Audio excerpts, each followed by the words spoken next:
Hey Rita, got some questions for you. Put on your thinking cap and sit down. You're going to need all the energy possible to feel uncomfortable with your mal-regulated, abusive feelings, because there's a whole lot of sunshine and truth coming your way. You ready? Good. Let's start. You want to pretend that we didn't sit down together? Probably on your request. At least one of the times was on your request, but maybe not all of them, with Don, to have a conversation with me to try to help me understand why I shouldn't be in a relationship with your daughter, why I couldn't be in a relationship with your daughter. Because your daughter is broken? You want to pretend that didn't exist? Is that what you want to pretend? You've been wanting to pretend all sorts of things. For instance, do you want to pretend the type of person I was back in the beginning? Well, you came out and yelled and screamed at me because I was late because I was helping a friend who was in harm's way before I went on a date with your daughter? Or what I'd do when your son hurried out to a car and got in a pickup and then crushed the front end of my car. It was the day that I had picked it up out of the shop. He put it right back into the shop. Was I nasty to him? I didn't even want him to get angry at himself because it was a mistake. He had no intent in that. He wasn't trying to hurt me. Mistakes happen. It's unfortunate. I guess we'll be fixing that again. It probably would have happened later when I parallel parked. Moving on. Now that was a long time ago, so perhaps I changed. So should we talk about things that are more recent? Do you want to talk about when your daughter was in Colorado, how happy she was? When do you think the happiest time was of your daughter? When were you most proud? When did she rise to the occasion and embrace and love herself for exactly what she was? She didn't hide. I didn't give her judgment for her breaks. I celebrated her for the breaks that she had. I fell in love with her because of the breaks that she had. The breaks that your daughter had allowed me to marry the girl of my dreams. Is this thinking the way that I steal from your family? When I rubbed your back and steadied you at your son's funeral, is that the way that I didn't show respect and love of your daughter? When I went through all the paperwork and took care of organizing everything, something that you have never been good at, organization, understanding, fiscal management, your sister-in-law still helps you, but that's a different conversation. We gonna pretend that when I did that, somehow I was doing your daughter wrong? When I've put myself in harm's way to save your daughter's life, is that how I did her wrong? Keeping her company every time that she went to the hospital. With all those challenges of the pregnancies, is that how I did it wrong?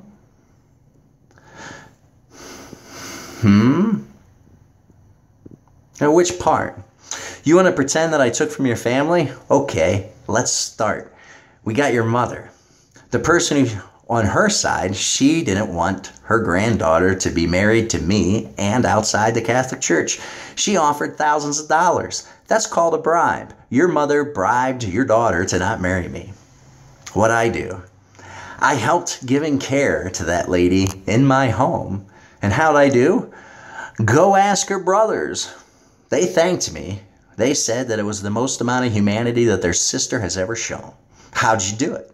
I told them that we go on walks of decency. That obviously she has so much energy to be nasty, because being nasty takes a lot of energy, that she should go for a walk and get out. And so I would take her for all sorts of walks through neighborhoods, different neighborhoods, parks, see all sorts of things. And once she was tired enough and settled emotionally, all she's got to do is be willing to go back to Becky, her own granddaughter, and give her two ideas. 1, thank you. 2, I love you. That's it. And the way that she got these walks of decency was because of how horribly abusive she was being to your daughter. And by the way, you're never going to hear it from your mother, but I'll let you know, I am sorry. I am sorry. There is no such thing as you or your brothers or your sister having not been abused by that woman. You all were abused by that woman. And let's be clear, because sometimes people who are abused and not healed very well, like yourself, you get all confused about certain ideas and how they work. In fact, you kvetch almost hardest when it's most true. So calm yourself. But I am sorry. No child should suffer that. No child should suffer that. Ever. And it's wrong. It's wrong. And taking care of your mom and getting to know her like getting to know you, you think having a multi-generational understanding of the matriarchy that built the girl of your dreams is where I failed your daughter and I took from your family?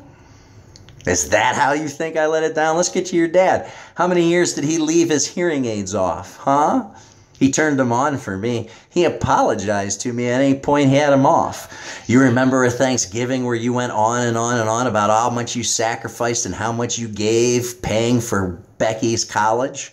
When the reality is Becky went for out and made do with that without and made a terrible job where she wasn't paid enough to clean up human feces so that she could pay her own car insurance, huh?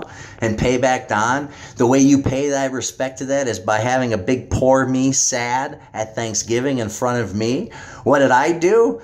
I called you on in a very respectful and humorous way because I would like repayment for paying for your daughter's college education in Colorado. I would like repaid for that. Because if you're going to go on and on about poor me and all you do is give and all you do is sacrifice, well, gosh, I'd like a check because I paid for it. I'll show you my check. You're still having problems with your big sads and your lies getting the better of you and you going ahead and wanting to pretend that they're real and true. Your daughter's pay has withdrawals. That's a fact. There's paperwork that exists that shows that to be a fact. This house was paid for that way. It was also paid for because I did work for you at your house. Now, how much work did I do? Well, every bit of $70,000. And besides paying me a couple hundred directly, you paid $3,500 to my daughter's school. A school to which I did all the paperwork for, walked them to and from school with so much regularity that I got other dads to see the light and to start doing it with me. A school where I tried to increase the involvement of the father-daughter reading programs and to get the dads to build a library with the daughters. A school where I spoke to the board about starting a leadership program. It's the same school where your daughter went and told lies about me being a drug-addled alcoholic who was abusive to his kids and his family. Is that the way I took from your family? I'm confused. I'm very confused. What about your in-laws?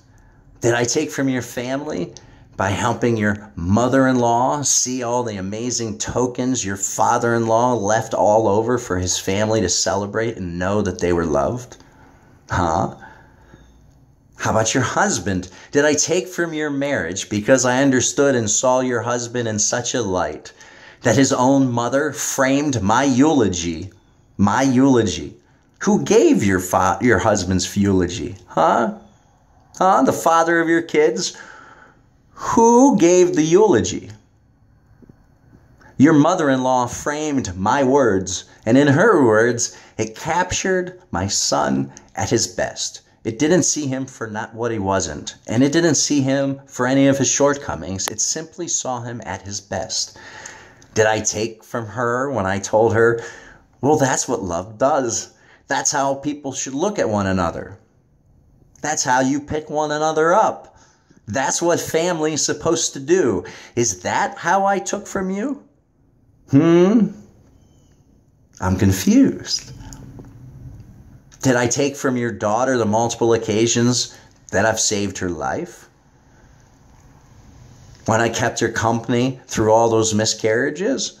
When I sat in a cold shower with no heat with her to get her body core temperature down because her fever was so hot she was cooking brain cells? And that's what they're going to do to her at the hospital, but it's going to be a little ruder with a blanket and she's not going to get to leave.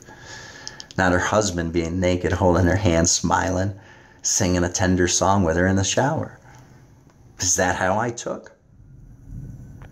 You watched your daughter willfully lie and throw a temper tantrum so she could feed off the attention it created.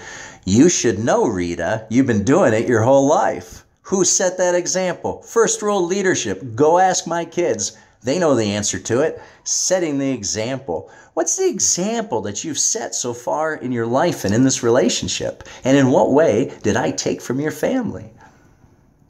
Now, when you saw all those lies, you also saw me bring all the things of value that your daughter didn't have up in the house that you watched me rebuild for your grandkids. Build beautiful lessons in it. The house that your daughter repaid you back for. The house that I repaid you back for. The house that you're trying right now to take away from me in a court so that you can misuse me and what? Crumple it up and throw it away in a temper tantrum to deny my children my very existence, or knowing what? That they were loved? That their dad worked hard and gave to them? My daughters know you for you. Do you think I took from your family when I gave you the counsel to focus on baking beautiful things that have great smells and filling the house with great smells, and explained to you how the Italians look at gnocchi through time with family celebrations? Is that how I took from you? Because I understand how you take and exactly what you do when you put your hand through a one piece of bread folded in half and give it to my daughter for lunch. When you think it's a good idea that in the mornings that I pick them up, they should be crying, besides themselves crying. When I ask them, does your grandmother yell at you? Their answer isn't no. Their answer is, Dad, she screams. She doesn't yell. No, she doesn't yell. She screams. That's the answer you built, Rita. That isn't my doing. That isn't my doing. So you want to go ahead and continue a fight. Why? You should be careful about that, and you should be careful about that for these reasons. One, I didn't fight with your daughter when we were married because that's not what a husband should do with his wife. That's not the example that a man should set for his children. Katie, Ella asked, Leah, they all asked this question. Dad, Mom treats you horribly. Why don't you do something about it? Yeah, okay. And let's get to the other point. What if you were so tired and you were so broken for some reason, or you just like keep stumbling on your toe on something and hurting yourself for some reason? Can I help you by attacking you more? No. I didn't do any of those things, and you know it. Yet you continue to tell lies in court and spend money you didn't earn. To do what? Show your respect for the man that I am by misusing me in court? You should go listen to the video I made for my parents. Because if you think, first, I'll give thanks first. Thank you for abusing your daughter. If you hadn't, we wouldn't have fallen in love with each other. And I never would have gotten to marry the girl of my dreams and actually touch my dream. And I got to touch my dream for a lot longer than most. So I got no regrets. None. But do you think that I'm going to have a front row seat to watching my children be abused? Child abuse. And I'm talking about the bad kind, not the kind that's physical. Physical abuse, a kid can hate a belt. You're trying to teach those kids to hate themselves. The abuse that you fiscally funded with your knowing lies and perpetrated and spent money to, and now you're spending more money to throw a temper tantrum to try to wreck a house. It's called parental alienation. And you're literally trying to teach those children to hate a portion of themselves. It's a damage that carries out for 2 generations, so says science. Most states in this great union, it's listed clearly as child abuse. Go have conversations with brilliant Jewish folk with little numbers tattooed on their sleeve. They'll explain to you how abuse works, and that, something else external beating on you is way less damaging and harder to overcome than somebody teaching you to hate yourself. Go look in a mirror if you're too lazy and scared to have a conversation for somebody else. You proud of what you've become? You proud of what you've done? Is that how you get to this place? Shame on you. Shame on you. Now, I didn't pick a fight with you, but I'm not married to your daughter anymore. She's no longer my wife. And as far as a mother of my children, she's the mother that denies my children access to me. She's a daughter that threatened parental alienation and then used your money and your help and your focus into her lies and bullshit and your shit example to blow her family up. And so be it. I'm not denying her role in it. She likes to climb almost to the top of the mountain and turn around, because she'd rather serve fear than love, like her mother. But I don't have to do any of those things anymore. So go ahead and share this video, like it. Hell, there's a link. You could even donate to it. I'm not going to use the money to fight you. I'm going to use the money to fix the system. But in court, as in video and media and modern society, you don't get to hide. Welcome to the light. And to everybody else listening, thanks. It's a message to the mother of the girl of my dreams. She's trying to take away my house right now and hasn't paid me. And I mean, in no way is this a complete list of her shortcomings or the world-class pile of shit she is. I named my son after a beautiful friend. To date, that beautiful friend in me, she's the most horrid human being we've ever met in person. She's earned that. That's her. So, please, I'm aggressive, but I'm not angry. But I'm not passive either. Thanks for watching. Know you're loved.